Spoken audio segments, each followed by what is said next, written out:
bienvenue dans Gendarme, le podcast qui explore l'histoire et les missions de la gendarmerie au fil du temps et des femmes et des hommes qui la composent.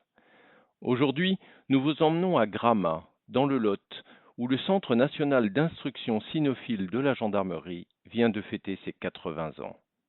80 ans de flair, de fidélité, de formation et d'engagement au service de la sécurité publique. Un anniversaire qui nous offre l'occasion parfaite pour retracer l'histoire étonnante, parfois méconnue, de la gendarmerie cynophile.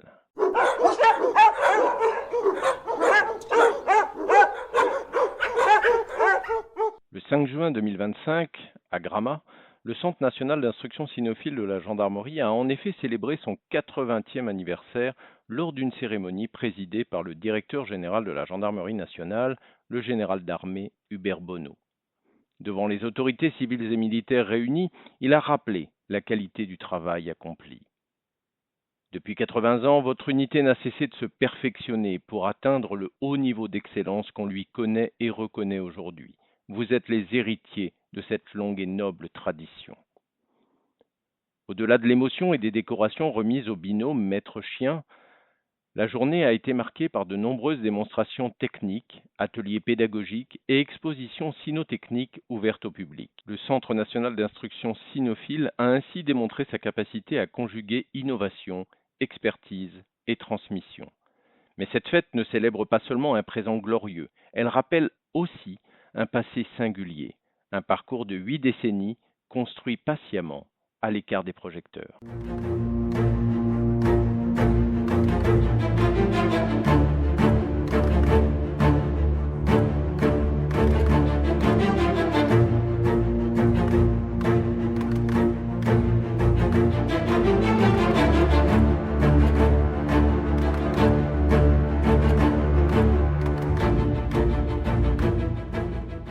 Alors que les armées, les polices urbaines et les douanes s'étaient intéressées dès le début du XXe siècle aux capacités des chiens, la gendarmerie française est restée longtemps méfiante à l'égard de leur intégration.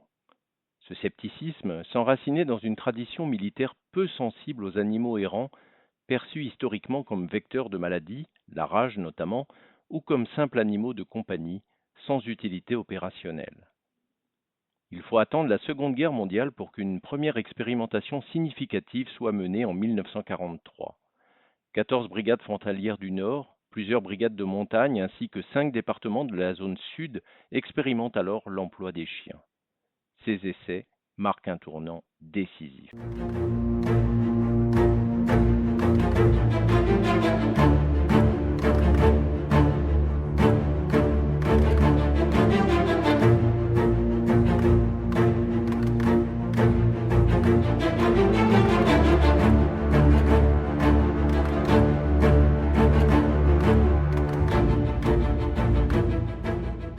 Le 19 décembre 1945 est une date fondatrice. Le chenil central de la gendarmerie est officiellement créé à Gramat, dans le Lot, sur un ancien site de la cavalerie. Dès lors, la cynotechnie entre pleinement dans l'histoire de la gendarmerie. De 83 chiens en 1947, l'effectif atteint 200 3 ans plus tard et 299 en 1960. À partir de 1972, le chenil est rattaché au commandement des écoles de la gendarmerie nationale. Ce rattachement marque le début d'une structuration pédagogique et technique qui va s'intensifier au fil des décennies.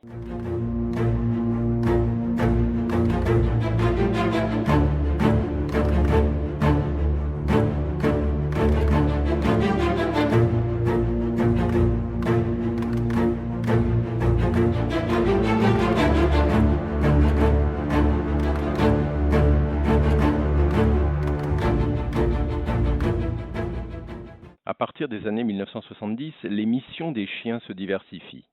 Chaque décennie apporte son lot de nouveautés. 1970, chiens de recherche en avalanche. 1973, détection de stupéfiants.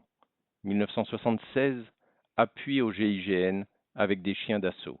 1988, détection d'explosifs. Pour ces missions, il faut des chiens d'exception. Les bergers allemands dominent longtemps, mais c'est le malinois qui devient la star. Rapide, intelligent, endurant, il accepte les contraintes du dressage sans faillir.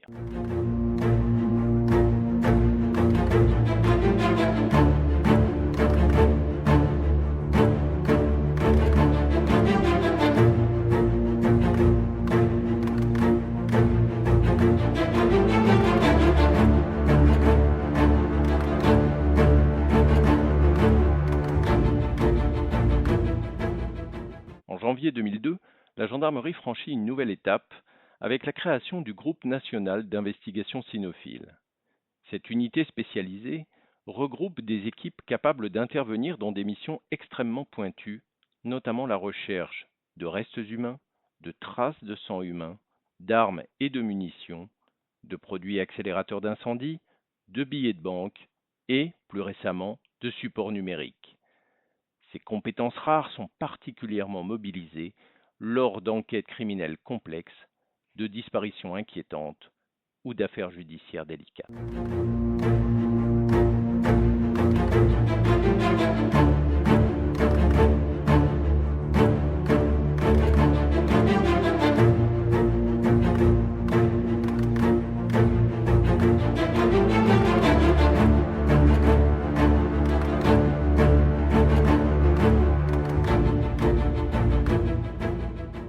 Depuis 2003, le Centre national d'instruction cynophile dispose de 204 hectares d'entraînement supplémentaires grâce à l'intégration du camp de Viroulou. L'environnement y est optimal. Forêt, terrain technique, zone d'exercice réaliste. Mais le centre de Gramat ne se contente pas de former les maîtres de chiens français. Son expertise est reconnue au-delà des frontières. Des délégations étrangères viennent ainsi régulièrement observer ou suivre des formations. Des formateurs français sont aussi dépêchés à l'étranger dans le cadre de la coopération internationale. Chaque année, le centre de Gramat forme en moyenne 300 stagiaires avec des cursus très variés.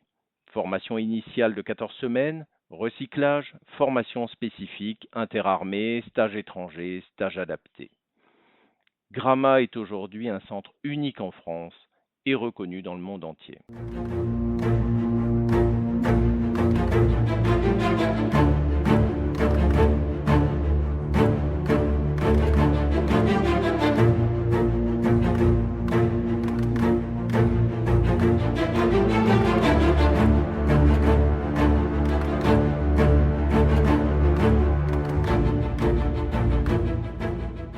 Les défilés du 14 juillet 2003 et 2012 sur les Champs-Élysées par les cadres et stagiaires du Centre national d'instruction cynophile ont constitué des moments de reconnaissance symbolique forte, soulignant la place désormais incontournable de la cynotechnie dans l'image institutionnelle de la gendarmerie.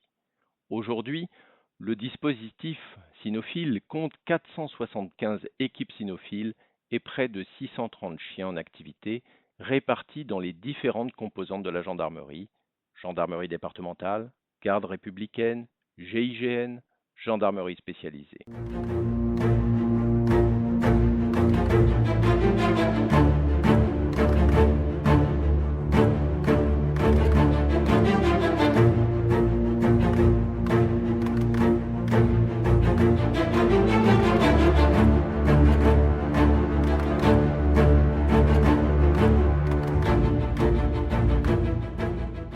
L'histoire de la cynotechnie dans la gendarmerie française est celle d'une montée progressive en puissance. D'une expérimentation marginale en 1943 à une spécialité aujourd'hui indispensable, reconnue en France comme à l'étranger. Elle illustre aussi l'évolution des mentalités au sein de l'institution militaire qui a su faire de la relation homme-animal non plus un simple outil, mais un véritable partenariat opérationnel et humain où le chien devient acteur à part entière de la mission. Comme le rappelle l'ouvrage de Benoît Aberbuch et de Lionel Mathieu, Chien et gendarme, le binôme maître-chien repose sur une confiance absolue, un lien unique. C'est un langage fait de gestes, de regards, de souffle. Le maître sait lire son chien, le chien anticipe son maître.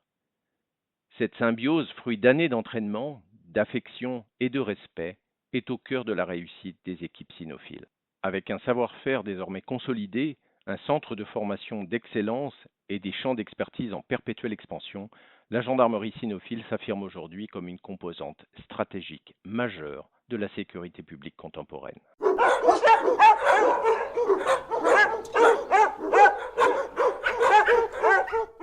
80 ans, 80 ans de flair, de fidélité, de dévouement, 80 ans d'évolution, de perfectionnement, de mission toujours plus sensible. Derrière chaque chien, il y a un maître. Derrière chaque mission réussie, il y a un entraînement. Et derrière cette filière d'excellence, il y a Gramma.